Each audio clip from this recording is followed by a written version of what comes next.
एक बुद्धिमान लड़की की चतुराई। कहते हैं दोस्तों, मनुष्यों के सारे बलों में बुद्धि बल सर्वश्रेष्ठ बल कहलाता है। तीर तलवार भाला का जख्म उपचार करने पर तो ठीक हो जाता है, पर बुद्धि के बाण से मारे हुए को न कोई औषधि ठीक कर पाती है, न कोई मंत्र, न कोई जादू टोना, न कोई टोटका। बुद्धि के बल का प्रयोग करके लोग कम परिश्रम करने पर भी अधिक लाभ अर्जित कर लेते हैं। हारे हुए भी युद्ध जीत लेते हैं, पूरे देश पर शासन कर लेते हैं, अच्छे अच्छों को मात दे देते हैं, अपने आप को विकसित कर लेते हैं, दरिद्रता दूर कर डालते हैं। आज मैं आपको एक बुद्धिमान लड़की की कहानी सुनाने जा रहा हूं। ये कहानी आपको बहुत अच्छी सीख देकर जाएगी। बने रहिए इस वीडियो में कहानी के अंत तक। मित्रों, किसी गांव में एक गरीब आदमी रहता था। एक दिन वो नगर के धनी सेठ के पास में कर्जा मांगने जाता है। उसने 5 वर्ष में पैसा लौटाने की बात कहकर सेठ से 20,000 रुपए उधार ले लिए। सेठ ने भी उस पर विश्वास करके उसकी मजबूरी समझकर उसे 20,000 रुपए कर्जा दे दिया। वो आदमी सेठ से रुपए लेकर अपने घर चला आया। उसने सेठ के पैसे 5 वर्ष गुजर जाने के बाद भी नहीं लौटा पाए। आखिरकार सेठ उस आदमी के घर गया। सोचा कि मैं उसके घर जाकर पैसे ले आऊं। सेठ जब भी उस आदमी के घर पर जाता तो वो आदमी घर पर नहीं मिलता था। सेठ जब भी अपने पैसे मांगने उसके घर जाता, उसे कोई ना कोई बहाना बनाकर वापस लौटा दिया जाता था। इस तरह कई बार सेठ उस गरीब आदमी के घर गया, पर वो गरीब आदमी सेठ को कभी घर पर नहीं मिला। एक दिन फिर से सेठ उस आदमी के घर गया। घर पर और तो कोई नहीं मिला। एक छोटी सी लड़की रसोई में बैठी हुई थी। सेठ ने उस लड़की से पूछा, बेटी, तुम्हारे पिता कहाँ गए हुए हैं? लड़की ने जवाब दिया, सेठ जी, मेरे पिता इस समय स्वर्ग का पानी रोकने गए हैं, पता नहीं कब तक लौटें। लड़की की बात सुनकर सेठ हैरान रह गया कि स्वर्ग का पानी रोकने गए हैं तो पता नहीं लौटने में कितने दिन लग जाएं। तब सोच समझकर सेठ ने कहा, बेटी, तो तुम अपनी माँ को ही बुला दो, मैं उन्हीं से अपनी बात कह दूंगा। तब लड़की बोली, सेठ जी, इस समय माँ भी घर पर नहीं है। सेठ ने पूछा, क्यों, तुम्हारी माँ कहाँ गई है? तब लड़की ने कहा, मेरी माँ इस समय 1 की 2 करने गई है। लड़की का ऐसा रहस्यमयी उत्तर सुनकर सेठ हैरान रह गया।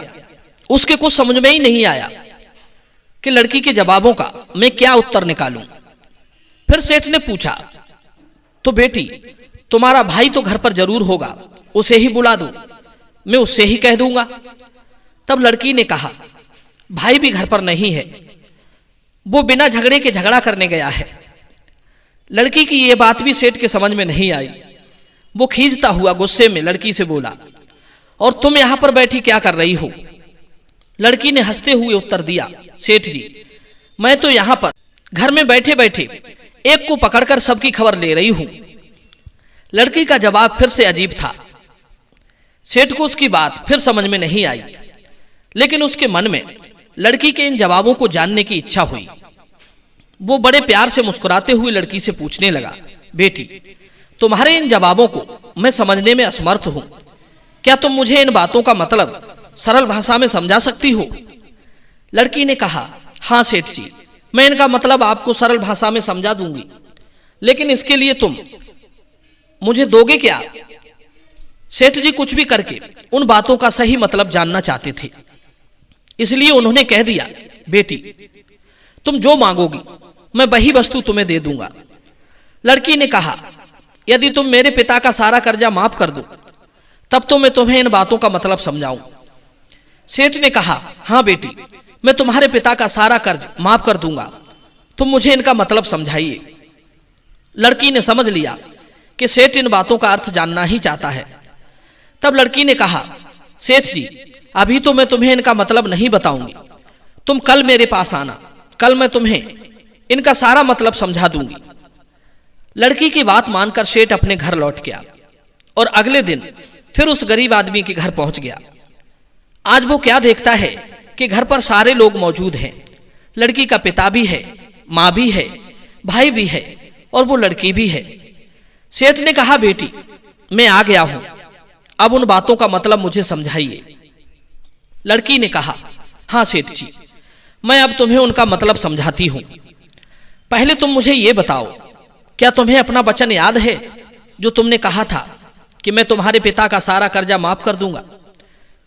सेठ ने कहा, हाँ बेटी, मुझे अपनी बात याद है। तुम अगर सारी बातों का अर्थ मुझे बता दो तो मैं तुम्हारे पिता का सारा कर्ज माफ कर दूंगा।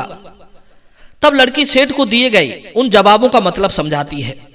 सुनो, लड़की बोली, सेठ जी, कल जब आपने मुझसे मेरे पिता के बारे में पूछा था तो मैंने तुमसे कहा था कि पिताजी स्वर्ग का पानी रोकने गए हैं। मेरी उस बात का मतलब था कि हमारे घर की छत फूटी हुई थी। बारिश होने पर छत से पानी टपकता था। पिताजी उस समय छत को ठीक करने गए थे, इसलिए मैंने कहा था कि वो स्वर्ग का पानी रोकने गए हैं, क्योंकि वर्षा आसमान से होती है और हम लोग यही मानते हैं कि स्वर्ग ऊपर है। बस मेरी उस बात का यही अर्थ था। तब सेठ ने पूछा, बेटी, जब मैंने तुम्हारी माँ के बारे में पूछा तो तुमने कहा कि माँ 1 से 2 करने गई है, इसका क्या मतलब था? तब लड़की कहती है, सेठ जी, मेरी इस बात का अर्थ था कि उस समय मेरी माँ पड़ोस में दाल दलने गई थी, क्योंकि तुमने देखा है कि पहले तो मटर, मूंग, चना, मसूर और अरहर एक दाने के रूप में होते हैं। जब उन्हें चक्की में डाला जाता है तो वो दाना 1 से 2 भागों में बंट जाता है। इसलिए मैंने कहा था कि माँ 1 से 2 करने गई है। लड़की के जवाब से सेठ बड़ा संतुष्ट हुआ। उसके मन में भी तीसरे जवाब को जानने की उत्कंठा और बढ़ चली। सेठ बोला, बेटी, जब मैंने तुमसे पूछा कि तुम्हारा भाई कहाँ गया है तो तुमने कहा था कि भाई बिना झगड़े के झगड़ा करने गया है, इसका क्या अर्थ है? तब लड़की कहती है, सेठ जी, उस समय मेरा भाई खेत में खड़ी बेरी को काटने के लिए गया था। आपने देखा होगा कि यदि आप बेरी पर चढ़कर उसे काटते हैं तो स्वयं भी कांटों में उलझ जाते हैं और पूरा शरीर कांटों से जख्मी हो जाता है। इसलिए मैंने कहा था कि भाई बिना झगड़े के झगड़ा करने गया है। लड़की का तीसरा जवाब भी एकदम सही था। सुनकर सेठ बड़ा प्रसन्न हुआ। वो मन ही मन लड़की की बुद्धिमानी की प्रशंसा करने लगा। सेठ बोला, बेटी, जब मैंने तुमसे पूछा कि तुम क्या कर रही हो तो तुमने कहा कि मैं एक को पकड़कर सबकी खबर ले रही हूं। ये बात मुझे कुछ ज्यादा ही अचरज भरी लगी। इसका मतलब क्या था?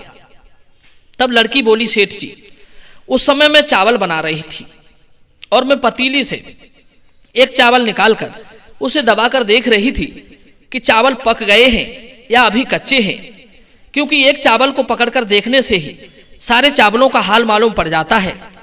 इसलिए मैंने कहा था कि मैं एक को पकड़कर सबकी खबर ले रही हूं। लड़की के चारों जवाब एकदम सटीक थे।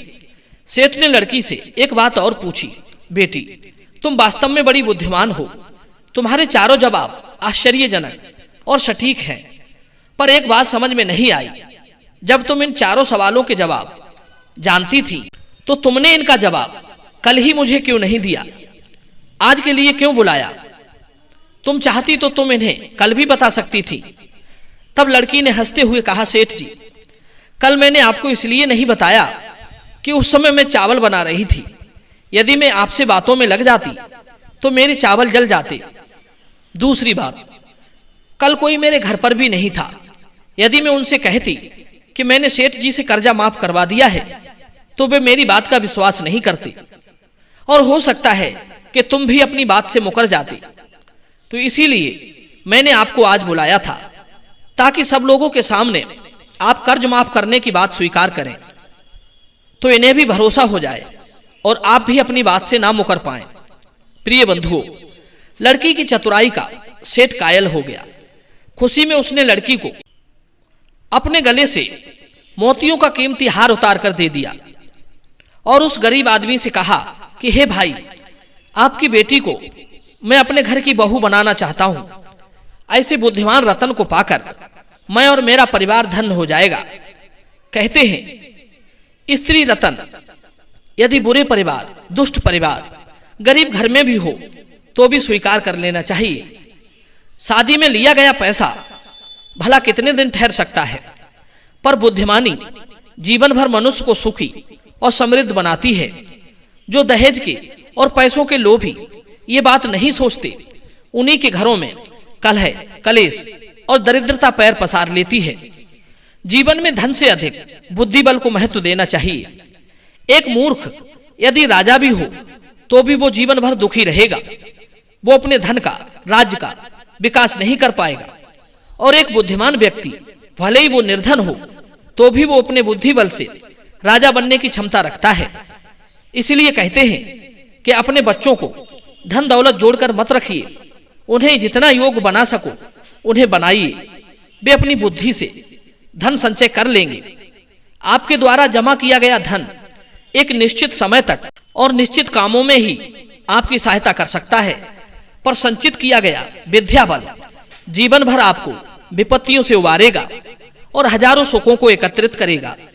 प्रिय बंधुओं, ये विचार यदि आपको पसंद आए हो तो इस वीडियो को लाइक करना और चैनल को सब्सक्राइब करना। मिलते हैं अगली वीडियो में एक नए टॉपिक के साथ। आप सभी का बहुत बहुत धन्यवाद। जय श्री कृष्ण।